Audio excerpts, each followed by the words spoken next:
Qabeenyi kun waa'ee qabeenya Oromiyaa dubbannee akka biyyaatti yeroo ilaallu immoo qabeenya guddaatu jira jechuudha biyya kana keessa.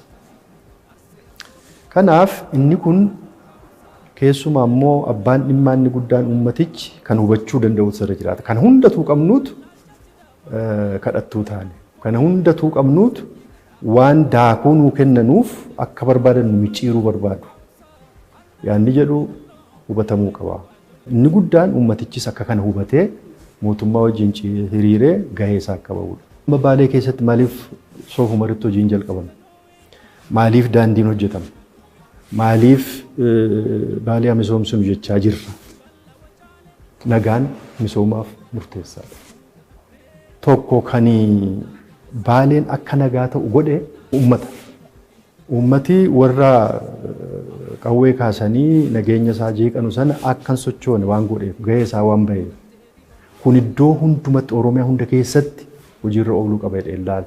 Kana ta'uu baannaan misoomin dhufu.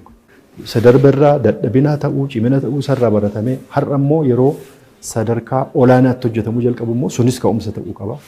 Xiiqii namatti uumuu qaba. Hundumti isaa walitti qabamee yeroo ilaalamu jalqabbiin keenya abdii namaa kennaadha. Ammas egaa abdiin kun akka gara hojiitti jijjiiramu hunduu gahee isaa bahuutu sarara jiraata.